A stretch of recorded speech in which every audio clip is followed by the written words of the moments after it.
এই পূর্ণদেব সবার মাঝে শুনে আছে ছয় ভাষা মোর দেবতা একে একে ছয় ডাকে বসে আছে ছয়টি বিধবা করে দিবানের শিকারে তার সবার রাজু করলে পরাপরাতে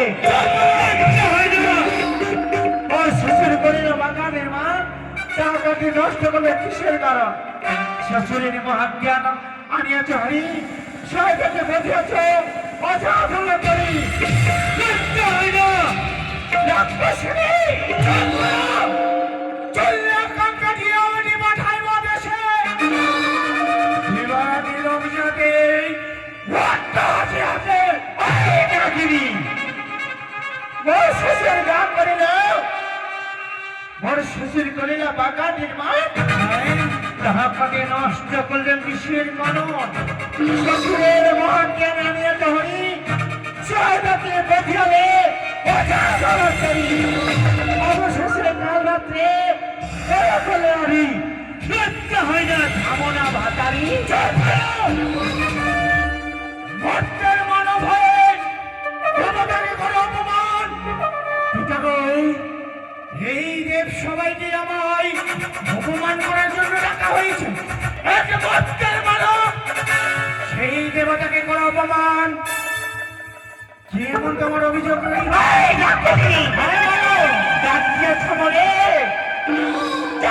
শুনে মানে প্রত্যেবারে যত কথা করে পথে পাইয়া কি করি হালুয়া বছাই আঞ্জল ভরি চক্ষু কানা মূল্য সাথাই অকুল গন্ধে ঘুরে ফিরে স্টাকানি ঘরে মনে করে শীত কোনা জানি জল করে বলিল বিহা মহামণি ছাড়ে গেল কি দোষ পাইয়া ঠিক ঠিক কথা কর্মনষ্ট এত দোষ থাকলে করে দোষ দাও থেকে তোর স্বামী দিয়াও একটা কথা বললে তুমি সবই কিছু জানো তুমি হ্যাঁ সবই কথা তো জানো তুমি কিভাবে তুমি আমায় বলতে পারলে হালু বাবা ছয় করেছিল অপমান কি করে বলতে পারলে তুমি আমি জানি কি করে জানো তুমি বলো শ্বশুর যা করলো জানো ভালো মতে এই শঙ্করের কন্যা বলে তোমার মানে এত গর্ব হইলে তোমায় কন্যার মানে এই পুরস্কার করেছে ডাকের বিষয়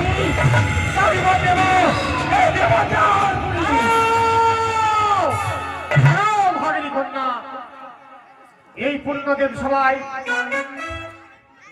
আমি বলি মনীষা শোনো বলে কথা এমন কি বলবে মাতা তুমি মোর বাক্যে কেমন আমি বেহুলারও মাথা আমি বলবো বেহুলা রবীন্দ্র তুমি মন্দ আপনের রসিকে সকলে দেব হাসাও পাতাল বসি তুমি পাতাল কুতারি দেবতা মাজারে সবাই বলে তোমায় ঢেমনা ভাতা আমার বলো তুমি মাগো ঢেমনা ভাতারি তুমি কথা বলো সতী মা তুমি হচ্ছ অসুর কলঙ্কিনী আমি হচ্ছি অসুর কলঙ্কিনী 10 বাহু বলে অসুরকে মেরেছি তাই বলে দেবতা মাজারে পুজো যাবে আমার বলো তুমি ঢেমনা ভাতারি তুমি কথা বলো সতী মা তুমি হচ্ছ কার্তিক ভাতারি আজ বলবো তোমার ফুলের কথা পাতালেতে ছিলে তুমি ভদ্রাকালী রূপে পাতালেতে ছিলে মাগো তুমি ভদ্রাকালী রূপে তোমার স্বামীর উপরে উলঙ্গ অবস্থায় দাঁড়িয়েছিলে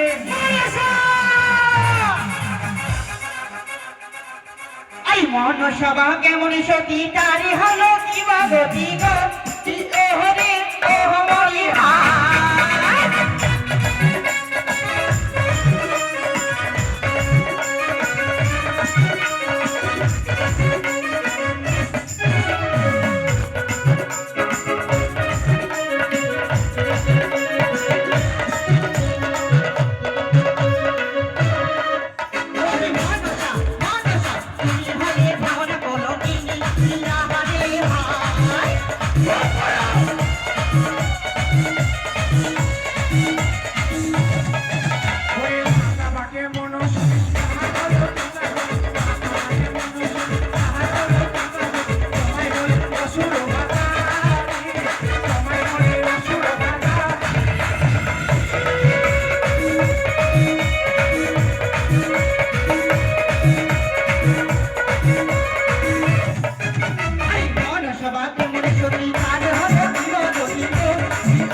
ওরে বিস্তার নাই তোর দেবী সবারই মাঝারে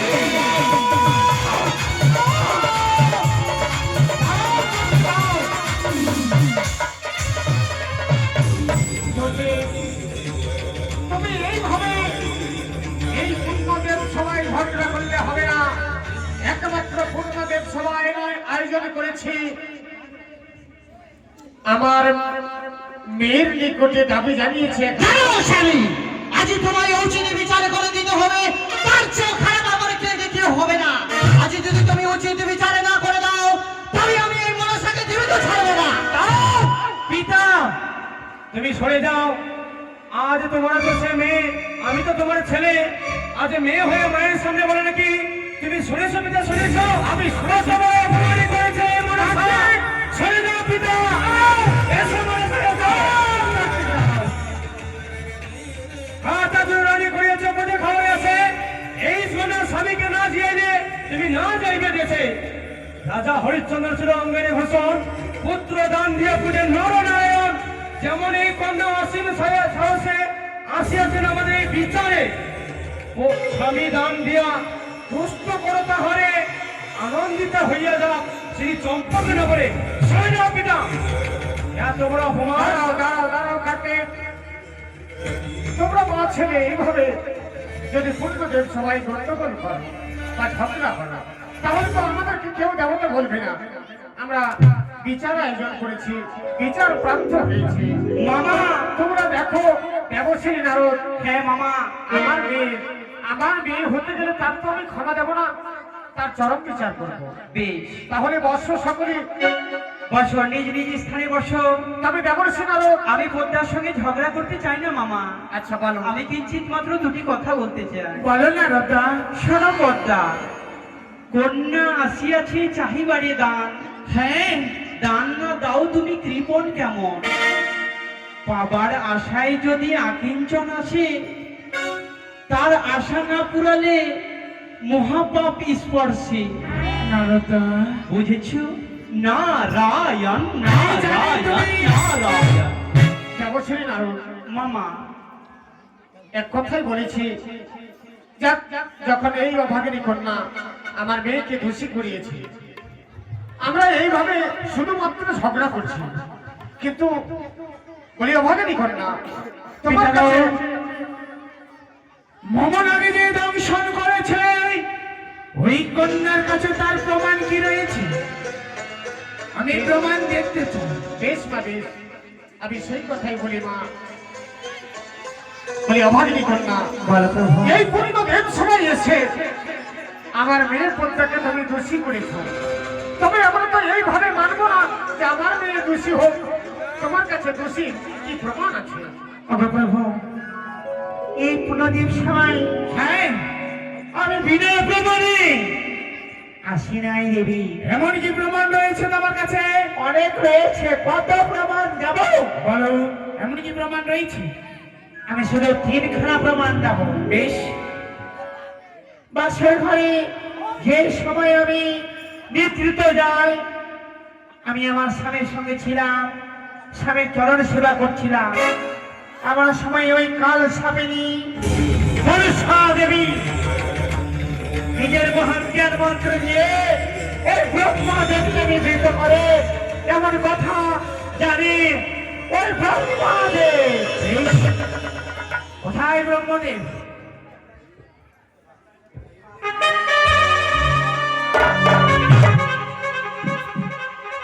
যাহা বলিব সত্য বলিব, সত্য ছাড়া মিথ্যা বলিব না।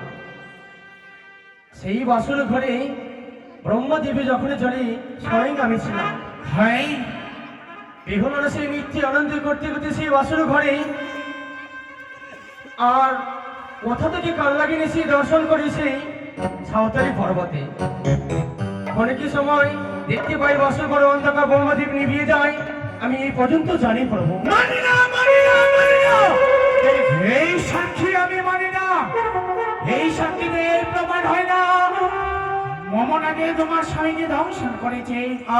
বলো এমন কি আর প্রমাণ রয়েছে তোমার কাছে? তাই দিদি, বুঝেছি, এ প্রমাণ তোমার হবে না। তবে বেশ প্রভু, আমি সর্বশ্রেষ্ঠ একটি প্রমাণ দেব। বলো।